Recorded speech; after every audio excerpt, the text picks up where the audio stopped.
بابەتی داڕشتن لەسەر نیشتیمان.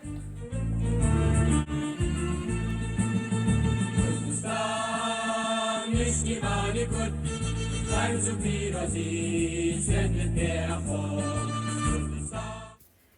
هەمیشە داڕشتن زۆر ئاسان دەبی یان ئاسانتر دەبی ئەگەر هاتوو مامۆستا سەرچاوەکانی دەستنیشان کرد و سەرچاوەکانی پێشکەش بە خوێندکاران کرد، پاشان کە خوێندکاران سەرچاوەکان دەخینەوە کورتە باسەک دەنووسن بە گوێرەی ئەو سەرچاوانەی کە مامۆستا دەستنیشانی کردیە.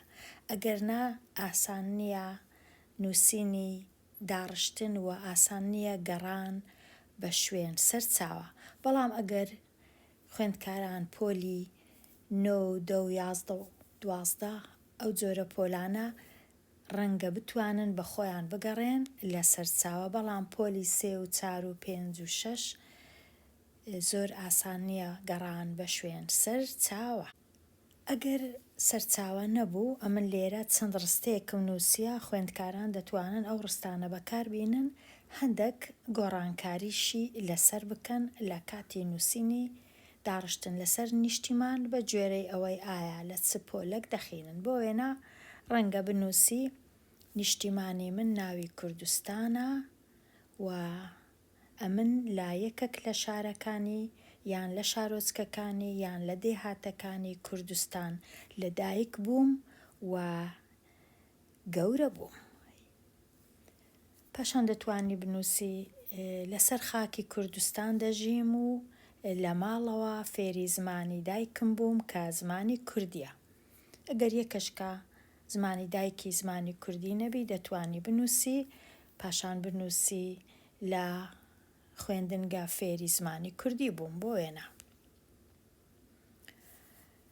یان دەتوانین بنووسین ئاوهەوای نیشتیمانی من، باسی ئاوهەوایەکەی بکەین کووە، بە زستانان ساردە، بە هاوینان گەرمە. بۆ وێنە لە هەندێک شوێن بەفر دەباری یان بارانێکی زۆر دەباری، بەڵام بە بەهاران ئاوهەوایەکی فێنک و خۆشە. ئەوە باسی ئاوهەوای نیشتیمانی خۆت دەکەی. چونکە نیشتیمانیش بابەتێکی زۆر زۆر بەربڵاوە، ناتوانین باسی هەموو لایەنەکان و چەمکەکان بکەین، کاتە دەتوانین لێرە بیکەینە چەند بەشێکی وەربگرین و باسی بکەین. بۆ وێنە ڕەنگە یەکێک تەنیا بێوێ باسی پێناسەی نیشتیمان بکە. پێناسەکەی دەگەڕێتەوە سەر ئەوەی لە چ پۆلەکی، ئایا پێناسەکە تۆزێک ئاسان بی یان تۆزێک فەلسەفیانە و قوڵ و دوور و درێژ بی. بۆ وێنە من لێرە نووسیتم زۆر بە ئاسانی پێناسەکە نیشتیمان ئەو خاک و شوێنەیە کە لەسەری لەدایک بووین و دەژین و پەروەردە دەکرێین. یان هەندێک جار بە خۆمان لە نیشتیمان لەدایک نەبووین، بەڵام باوک و باپیران و دایک و داپیرانمان لەوێ ژیاون و لەدایک بوون و پارێزگاریان لە نیشتیمان کردووە. و هەروەها نیشتیمان جێگایەکە یان شوێنەکە کە ئەتوو وەکو هاوڵاتی بە ماڵی خۆتی دەزانی، کە لەو شوێنەی زۆر زۆر دڵنیای، زۆر ئارامی، زۆر ئاسوودەی، کاتە پێویستە.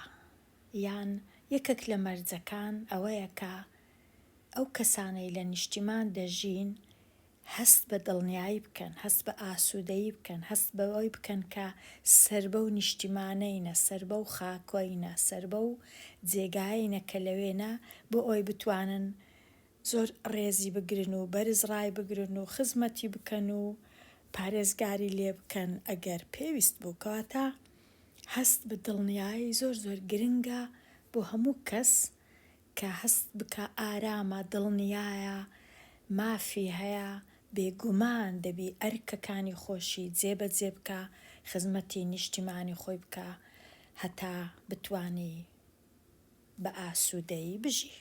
کاتە تۆزێک پێناسە دەربارەی نیشتیمان. ئەگەر چەمکەکی دیکە وەربگرین ڕەنگە لایەنی ئەوەی وەربگرین تۆزێک باسی ئەو کتێبانە بکەین لەسەر نیشتیمان نووسرایە. لێرە لە سایتی هەولێر نووسرایە کتێبی نیشتیمانی کورد بڵاوکرایەوە، تۆزێک لەسەری نووسرایە ئەو کتێبە چێ نووسیتی لە عەرەبیەوە لەلایەن نووسەر جیهانگیر حەمید بەرزنجی وەرگێڕدراوە. ئەوجە تۆزێک باسی کتێبەکەی دەکا، ڕەنگە بتوانی ئەو کتێبەی بخینیەوە تۆزێک و بزانی بە چ شێوەیەک دەربارەی نیشتیمان نووسرایە. کاتە باسی ئەو کتێبەی دەکەی کە لەسەر نیشتیمان نووسرایە. ئەو ڕستەی بەکاردەینی بۆ ئەوەی دەستپێکی داڕشتنەکەت دەست پێ بکەی. نیشتیمانی من ناوی کوردستانە و هەر هاوڵاتیەک کە لەسەر خاکی کوردستان دەژی ئەرکی هەیە و مافیشی هەیە. ئەوە ڕستەیەکی زۆر زۆر ساکارە دەربارەی نووسینی یان دەستپێکی داڕشتن لەسەر نیشتیمان. ڕەنگە یەکەشکە باسی لایەنەکی دیکەی نیشتیمان بکە، باسی هۆنراوەی نیشتیمانی بکە. هۆنراوەی نیشتیمانی ئەوەی ڕاستیبی لە زمانی کوردی یەکجار زۆرە و ئەوەش شتێکی زۆر زۆر باشە کە هۆنراوەی نیشتیمانی هەیە و هەموو کەس دەتوانی جێی لێ ڕابگری و هەندێک لەو هۆنراوانە بوویتە گۆرانیش. کوردستان ئەی نیشتیمانم کە نووسرایتەوە لەلایەن هەژار موکریانی. کوردستان ئەی نیشتیمانی هێزی دڵارامی دیانە هێی سەربڕیندی و شانازی تا دڵ دەخوازێ دڵخوازی هێی سەربڕیندی و شانازی تا دڵ دەخوازێ دڵخوازی نشتم هەستم دیرم دینم نشتم هەستم دیرم دینم بۆ خۆت ئەی جانی شیرینم. لێرە لە کاتی بێگومان خوێندکاران دەتوانن بەخۆیان گوێ لەو هۆنراوەی بگرن و بینووسنەوە یان هەندێکی لێ بنووسنەوە، بەڵام تەنیا نووسینەوە ناکاتە داڕشتن کە ئەو هۆنراوەی دەینی بۆ وێنە دوو دێرە یەکەم دەنووسیەوە کوردستان ئەی نیشتیمانم هێزی دڵ ئارامی گیانم، ئەوجە پاشان بە خۆت بە بۆچوونی خۆت و بە لێکدانەوەی خۆت باس دەکەی ئەو دوو دێرە مانای چییە لۆتو بەواتای چ دێ هێزی دڵ ئارامی گیانم. دەتوانی ئەوجا لێکدانەوەکە تۆزێک دوور و درێژ بکەی ئەو هایدانەی کە نیشتیمان هێزێک بە مرۆڤ دەبەخشی و ئارامیەک بە ڕوح و گیانی مرۆڤ دەبەخشی. تۆزێک هەمیشە کە دێرەکان دەینی لێکدانەوەی خۆت لۆیان دەکەی و چەند ڕستەیەک دەنووسی دەربارەی هەستی تووکووە کە ئەو ڕستانت گوێ لێ دەبی یان ئەو دێرە هۆنراوانت گوێ لێ دەبی و تۆزێک باسییان دەکەی مانایان چییە واتایان چییە.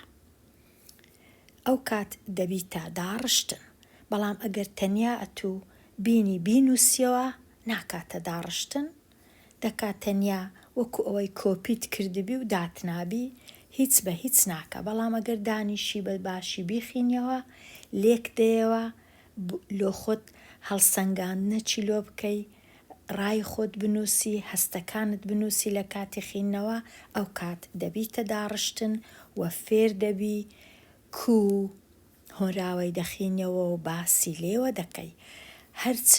هەرکوو باسی کەی هیچ هەڵە نییە، چونکە ئەوە تێڕوانینی خۆتە، لێکدانەوەی خۆتە، ئەتوو هەست بە و پارچە شیعرانە دەکەی. پارچە شعری دیکە دەربارەی هەمان شت دەتوانین لێرە بخینەوە بەیەکەوە، شعری ئەی وەتەن مەفتونی تۆم کە شعری بێکەسە. لێرە دیسان دەتوانین بخینینەوە ئەیوەتەن مەفتونی تۆم و شێوەتم بیر کەوتەوە وەختی بەندی و ئەسارەت پێ بە تەوق و کۆتەوە. کاتە لێرە ئەو پارچە هۆنراوەی دەخینەوە کە زۆر زۆر خۆشە هەر هەمووی و هەندێک ڕستەی هەڵدەبژێری و باسییان دەکەی. باز دەکەی کەی بێکەس ئەو شێعرەی نووسیە با ڕایت و کەی نووسیتی وەختی بەندی و ئەسارەت پێ بە تەوق و کۆتەوە ئەو کات نووسیتی کە ڕەنگە لە گرتوخانەی بیان لە بەندی خانەی بی. کەواتە بە ڕای یان بە بۆچوونی شاعیر هیچ مەرج نییە مرۆڤ لە چێن دەربی. ئەو لە کاتی کەوەی بەندیشە هەر بیر لە نیشتیمانی خۆی دەکاتەوە و نووسیتی من لە زیکر و فیکری تۆ غافڵ نەبووم وا تێنەگەی حەبس و تێ هەڵدان و زیلت تۆی لە بیر بردۆتەوە. وەکو ئەوەی وایە ئاخافتنەک بکە قسەک بکە لەگەڵ نیشتیمانەکەی. وەکو چۆن لەگە مرۆڤەکی قسان دەکە ئەوها ڕووی کردیتە نیشتیمان و قسەی لەگەڵ دەکا کە هەرچەندە بار و دۆخی شاعیرەکە زۆر زۆر خراپە، هەرچەندە زیندانی هەیە، تێهەڵدان هەیە، زیلت هەیە، بەڵام ئەو هێشتاش نیشتیمانەکەی خۆی هەر لە بیرە و هیچ کات لە بیری ناکە. کەواتە ئەو پارچە شعرانە دەینی و باسییان دەکەی بە بۆچوونی خۆت چونکە لەسەر نیشتیمانە دەکاتە ئەوەی کە داڕشتنت نووسیە لەسەر نیشتیمان. پارچە شعرەشکە ئەحمەد موختار جاف کونووسیتی من کە کوردم حەز بە بەرزی خاچی کوردستان ئەەکەم ئارەزووی دەوری تەڕەقی حاکمی بابانەکەم ناوەچاخە ئەو کەسەی خزمەت بکا بۆ غەیری خۆی تا بە مردن شەرتە من هەر بەندەی خۆمان ئەەکەم. باسی خاچی کوردستان دەکا و نایەوێ بە هیچ جۆرەك خزمەتی کەس بکە بێجگا لە قەوم و میلەتی خۆی. کەواتە لێرە شاعیر زۆر زۆر شانازی دەکا بە کوردبوونی خۆی بە خاچی کوردستان. دەتوانی ئەگەر بتەوێ چەندێرەك لەو هۆنراوانە بینی و بە بۆچوونی خۆت و بە لێکدانەوەی خۆت باسییان بکەی و بزانە شاعیر چی گۆتیە و چۆن باسی نیشتیمانی خۆی دەکا. لایەکی دیکە لە لایەکانی نیشتیمان ئەوەیە کە سرودی نیشتیمانی. دەتوانی یەک لەو سرودانە بینی جۆیان لێ بگری پاشان لە سەریان بنووسی. ئەگەر بە خۆت نەزانی کامە سرود ئەمن لێرە هەندێکیانم دانایە. لێرە ئەو هۆنراوەیە ئەمن هەرچەندە زانیاری زۆر زۆر باشم نییە لەسەری بەڵام وا بزانم هۆنراوەی هونەرمەند ئەیوب عەلیە لەژێر ناونیشانی ئەیفەلەک پاشان کە ئەمن لێرە دایدەنێم بە دەنجی هونەرمەندێکی دیکە محەممەد پەرویزی دایدەنێم و پێی ناوێ ئەمن ئەو دێرانە بخینمەوە چونکە ئێستا کە تۆزێک جێدەگرین لە هۆنراوەکە لە ژێر نووسەکەشی نووسرایە بەڵام ئەگەر بتەوێ تەماشایکەی لێرە ئەوەندەم نووسیە پاشان لێرە چەند دێرەکی دیکە هەیە و لێرەش چەند دێرەکی دیکە هەیە دەربارەی نیشتیمان. ئەو لێرە دەتوانین بەیەکەوە جێبگرین لە گۆرانیەکە. نیشتمانم بیرتەکەم نیشتمانم بیری گەرمیان و کوێستانتەکەم نیشتمانم ڕۆژێک نییە من لێرەوە یادەکەم ئەخ دەلۆی لۆی دەلۆی لۆی دەلۆی لۆی دەلۆی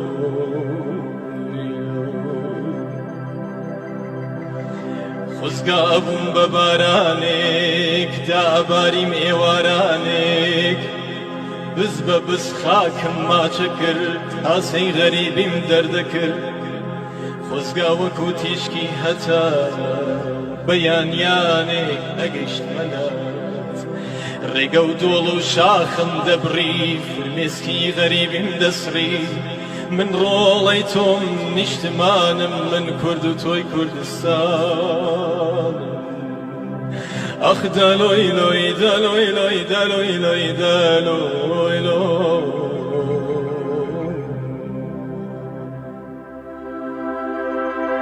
نیشتمانم تۆ خاکی دایکێکی ڕەشپۆشی گەرمیانی هەتا ئێستاش بە ئومیدی گەڕانەوە ئێست و پروسکی ڕۆڵەیەک پاڵکراوێتی ریباتەوە بۆ گوندەکەی خۆی لە قەبرانەکەی خۆی بینێژێ ڕۆژی جومعان و جەژنان بچێتە لەوای بە دڵی خۆی بیلاوێنێ فرمێسکی گەرمی بۆ بڕێژێ نیشتمان تۆ خاکی باوکێکی دڵ برینداری هەڵەبجەی جوانە مەرگی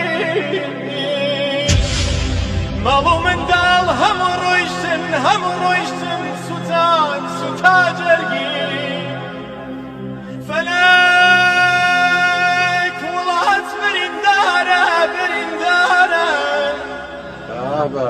هەتا کەی بێدەنگی لاسی مافی گەلی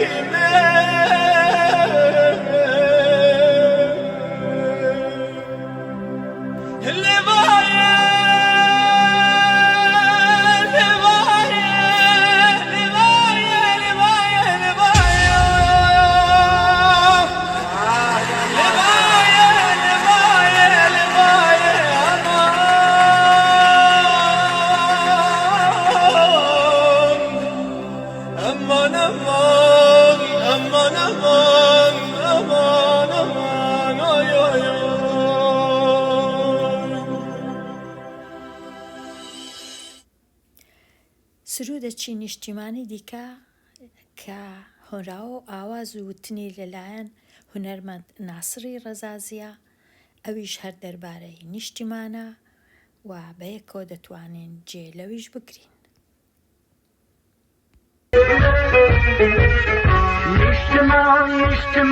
نیشتمانی پاک و جان هەر دژی دایکی پیری کورد جوان نیشتمانی پاک و جان هەر دژی دایکی پیری کورد جوان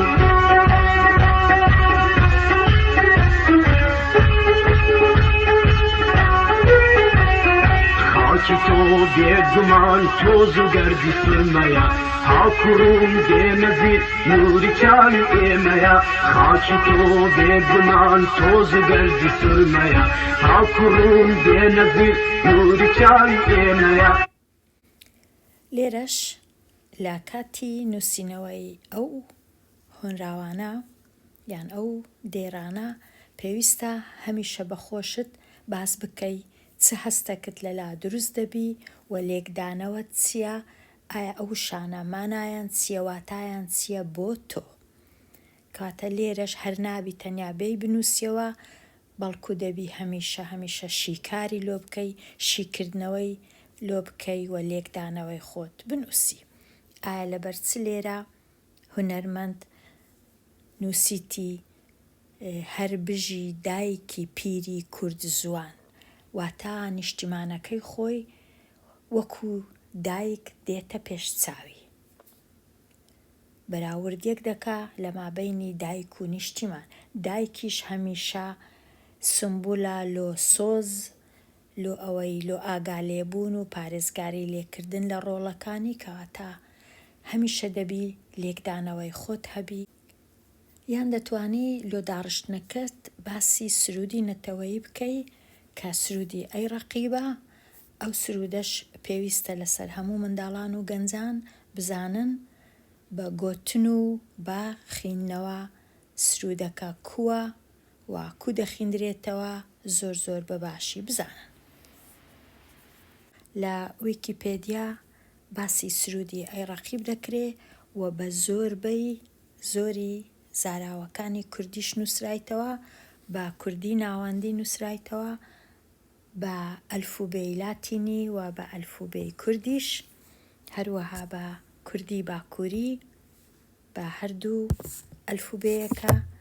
ئەگەر لێرە تەمەشاکەین بە کوردی زازاکی نووسرایە بە هەردوو ئەلفوبێیەکە، بە کوردی هەورامی نووسرایە و هەروەها ئەگەر لێرە تەمەشاکەین بە کوردی باشووری نووسرایتەوە، بە کوردی لەکیش نووسرایتەوە. کەواتە زۆر گرنگە هەموو کوردەک یان هەموو کوردستانیەک ئەوەی ڕاستی بی، چونکە ئەوە سرودی نەتەوەیە، پێویست ناکە کورد بی لۆ ئەوەی بزانی، هەر لە کوردستان بژی، لە نیشتیمانی کوردان بژی یان لە نیشتیمانی کوردستان بژی، پێویستە ئەو سرودەی بزانی، چونکە هەمیشە لێ دەدرێ. ئەو چەمکەچی دیکە ئەگەر بۆیە نەدەتەوێ بنووسی ئەو کەسانەی ئەو هاوڵاتیانەی لەسەر خاچی نیشتیمان دەژین کە نیشتیمانی ئێمە کوردستانە، ئایا ئەوانە چێنە؟ هەروە زۆر بە کورتی هەندێکیانم نووسیە ئەو کەسانە یان ئەو نەتەوانە یان ئەو ڕەگەزانە یان ئەو ئاینانە لە سەرخاچی کوردستان دەژین. ئەوانە هەمویان خۆیان بە هاوڵاتی کوردستانی دەزانن، هەرچەندە بە یەک زمان قسان ناکەن و هەروها یەک دین و ئاینیشیان نییە، بەڵام ئەوەی کە کۆیان دەکاتەوە ڕەنگە یەک مێژووبی و خاکەکە کۆیان دەکاتەوە، ڕەنگە هەندێک جار ئەو شتەی کە کۆیان دەکاتەوە بە یەکەوە ژیانە کە هەمویان لە ژێر یەک یاسانە کە هەمویان لەسەر یەک خاک و یەک هەوا دەژین.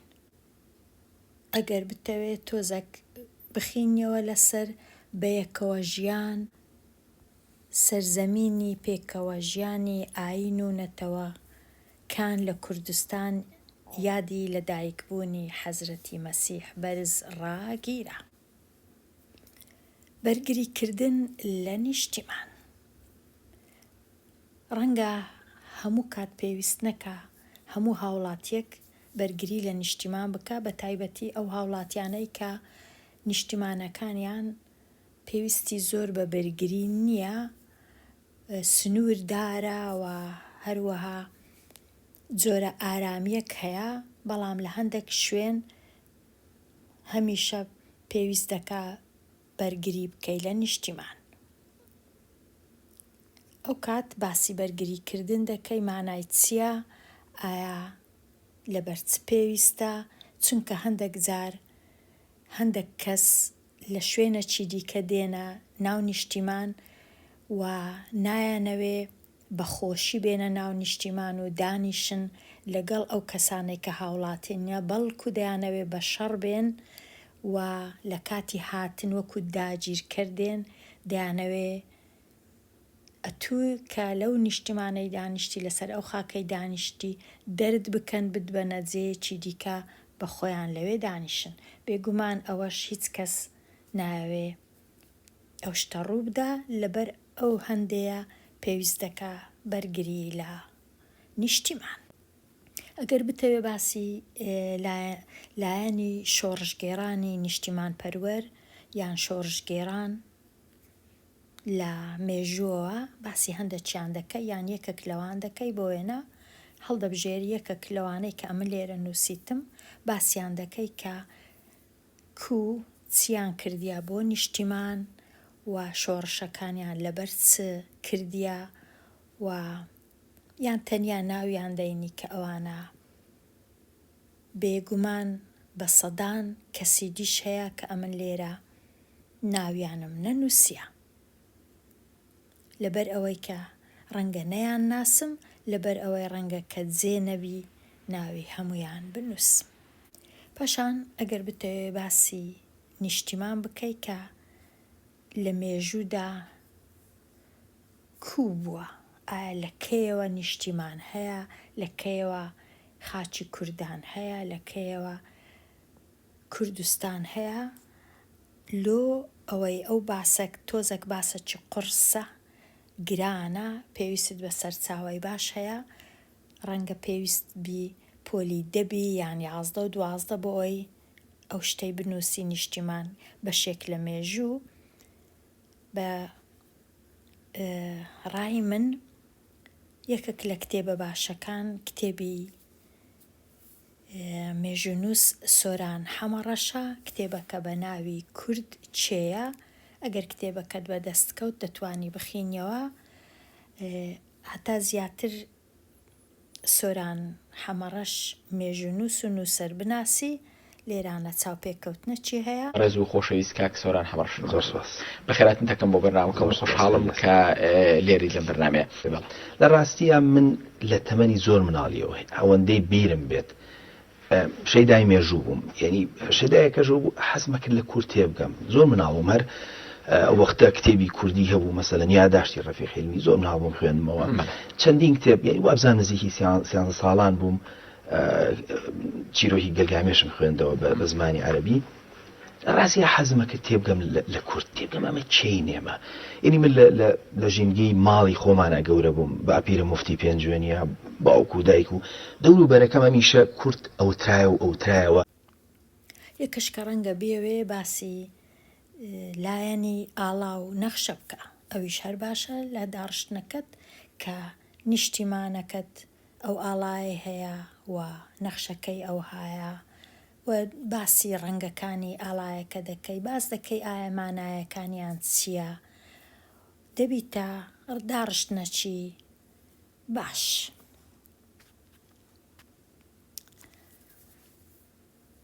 لێرە دێمە کۆتایی ئەو بابەتە، هەتا بابەتەکی دیکە هەر بژی.